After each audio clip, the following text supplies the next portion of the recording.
Magandang araw po, Sir Paul. Magbabahagi lang sana ako ng isang kwento na nangyari. Ilang dekada na po ang nakakaraan. Itago nyo na lang ako sa pangalang Juniboy. Dati po akong isang sakristan sa isang lugar po ng Negros. Hindi ko na babanggitin kung saan po eksakto.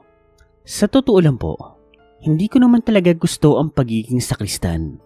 Napilitan lang ako dahil yun po ang gusto ng nanay ko. Ika nga ng nanay ko, kapag nagsakristan daw ako, magiging mabait daw ako. Pero honestly, mabait naman kasi akong tao. Hindi naman ako pasaway. Nag-aaral naman ako ng mabuti. Hindi rin ako nagbabarkada. Kaya nga takantaka ko kung bakit ganoon ang trip ng nanay ko. Pero feeling ko, dahil yun sa mga kumari niya. Paano ba naman? Halos lahat ng mga kumari niya may mga anak na sakristan. Pero sa totoo lang, yung mga kasakristan ko noon, mga demonyo po yun. Lagi nga nila akong binubuli. Kaya nga sa totoo lang, ayaw na ayaw kong maging sakristan. Pero no choice ako eh. Nagagalit ang mami ko kapag ganoon. Hindi niya raw ako bibigyan ng allowance kapag hindi raw ako nagpupunta ng simbahan. Kaya wala naman akong magawa. Ayoko rin naman kasi magsumbong sa kanya kasi for sure, pagagalitan niya ako. Kaya ang ending, lagi po akong nabubuli. Hindi ko nga alam kung bakit nangyayari sa akin yon. Napakabait ko naman kakong tao. Nagsiserve pa ako sa simbahan, kaya napapatanong ako sa sarili ko noon, Lord, bakit mo naman ginagawa sa akin to? Hanggang isang araw po noon, nagkaroon po ng bagong pari sa amin. Napalitan kasi yung luma.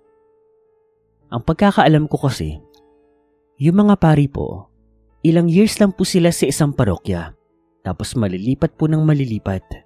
Correct me if I'm wrong po pero basta ganun na nga po. Yung dati naming pari, napalitan. At ang pangalan po ng bago is si Father Simon. Bata pa po si Father Simon, parang early 30s pa lang po siya. Nakakatawa nga kasi mabait po siya. Kumpara sa dating pare, may katandaan na kasi, may kasungitan. Si Father Simon, mabait po sa lahat ng tao. Mapamisa man yan o kahit wala. Sa katunayan, kami mga sakristan, pati mga kwar, palagi po niyang pinapakain. Ang pinaka nagustuhan ko sa kanya, isang beses po, nahuli niya kasing binubuli nga ako ng ibang mga sakristan. Huling-huli talaga sa akto. Dati, kapag nauhuli kami ng dati naming pari, binabaliwala lang, sinusuway lang kami at hindi pinapagalitan yung mga bully. Pero noong nahuli nga niya kami, pinagalitan niya po sa harapan ko yung mga bully. Pinaluhod pa nga sa munggo. Hindi tama yan. Mga alagad kayo ng simbahan tapos gumagawa kayo ng masama. Dito pa mismo sa loob ng simbahan. Anong ginawang masama sa inyo ni Junie? Sagot! Patawarin niyo na po kami, Father. Sorry po. Hindi. Lumuhod kayo dyan. Isusumbong kita sa nanay ko. Di magsumbong ka. Nang kasama siyang luluhod sa harapan ko. Grabe. Nakakatakot po si Father. Sa katunayan nga niyan, kumuha pa siya ng latigo. Tapos, hinambalos niya po sa kamay yung mga sakristan. Wag na wag kayo magsusumbong tungkol dito. Dahil kung hindi, may gagawin akong mas masama pa sa inyo. At lalong-lalo na sa mga magulang ninyo. Natakot ako kay Father noon. Takot na takot din yung mga bully kong kasamang sakristan. Umalis sila. Humingi rin po sila ng tawad sa akin. At pagkatapos noon, kanya-kanya na po silang takbo. Sa totoo lang, nanginginig na po ako noon. Lalo pa nang ako naman po yung tinignan at nilapitan ni Father Simon. Pero nawala po ang takot ko nang ganito po ang sinabi niya. Juniboy, kapag inulit nila yon, sabihin mo sa akin, okay? Hindi tama ang ginagawa nila at kung kailangan silang palitan, papalitan ko sila. Ang mga mabubuti lang ang natitira rito sa simbahan. Sa unang pagkakataon, nakaramdam ako ng kaligtasan doon sa simbahan. Kasi sa wakas, meron nang magpoprotekta sa akin. Sa tahanan kasi namin, feeling ko hindi rin ako ligtas. Sa labas, hindi rin. Pero nang dahil po kay Father Simon, nagbago po ang lahat. Naging komportable na po ako. Mula po noon, hindi na ako binuli ng mga kapwa ko sa Kristan. Naging mabait na sila sa akin. Tinutulungan nga rin nila ako. At sa wakas, na-enjoy ko na rin ang pagiging sakristan ko. Lumipas po ng lumipas sa mga panahon. 6 na buwan po ang nakalipas. Sa lugar po namin, meron pong nangyayaring kababalaghan. Yung mga alagang hayop po kasi ng mga tao doon, mga aso, pusa, baboy, manok, nagkakandamatayan. Ang weirdo nga po ng pagkamatay nila. Kasi parang inatake ng mabangis na hayop. Kinagatan, kinuhaan ng laman loob. Lahat ng mga tao sa amin ay nahihiwagaan kung papaanong nangyari yon. Wala rin silang naisip na paraan. Ganoon pa man, dahil hindi naman kami apektado, dahil wala naman kami mga alagang hayop, binabaliwala ko lang po ang bagay na iyon. Hanggang isang gabi, may nangyaring hindi inaasahan. Isang pangyayari na hindi ko malilimutan kailanman. Gabi na po noon, galing akong simbahan. Katatapos lang po namin kumaing mga sakristan. Ang nakakapagtaka nga noon, kapag kumakain kami, hindi po lagi sa amin sumasabay si Father. Napapadalas na po yun. At kapag tinatanong naman namin siya, sabi niya, wala daw siyang gana. Pero ang isa pang nakakapagtaka, si Father Simon po noon, para siyang nananaba. Bale, yun na nga po. Naglalakad po ako noon pauwi sa bahay. Kung tama ko ng pagkakaalala, 9:00 na po ng gabi noon. Napadaan din kasi ako ng bayan. May binili ako para sa project ko noon. Habang naglalakad po ako sa isang liblib na daan, sa gitna po ng parang kapunuan, sa kabilang banda ko po, may narinig akong kaluskos. Hindi naman ako matatakutin kaya binaliwala ko na lang po yun.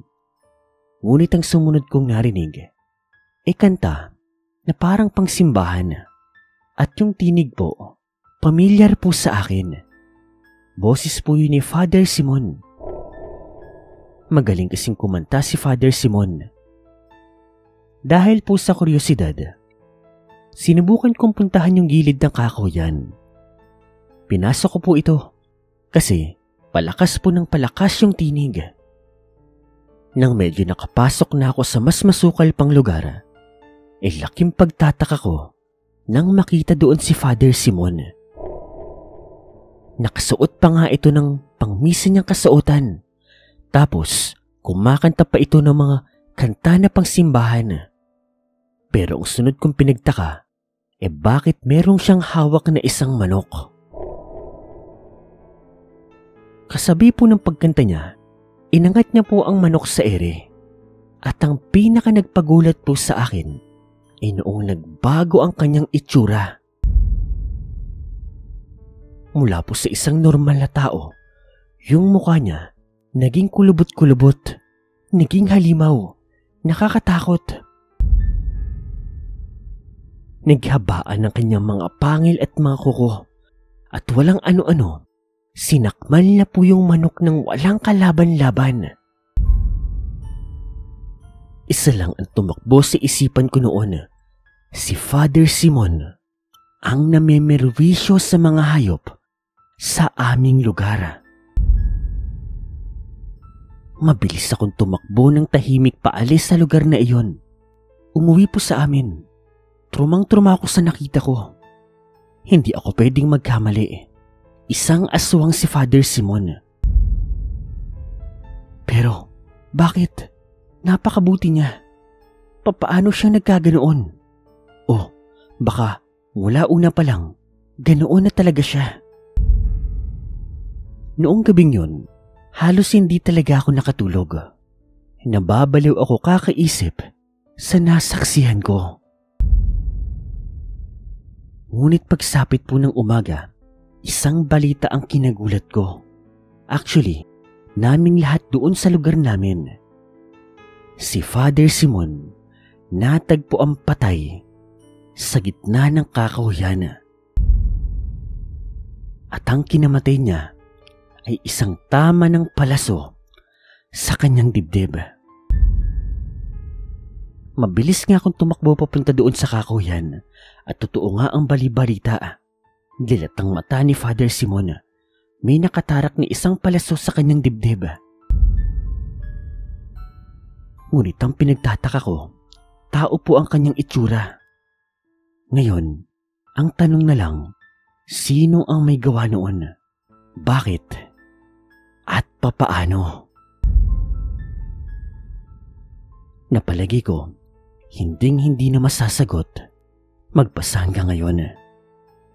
Naging katanungan po talaga sa amin yon. Mabilis din naman pong napalitan ng pari sa amin. Pinagluksayo ng mga tao sa amin. Napapaisip nga ako, papaano kung alam nila ang katotohanan? Ipagluluksa kaya nila si Father Simon? Kapag nalaman nila na ang paring tinitingala nila ay isang aswang?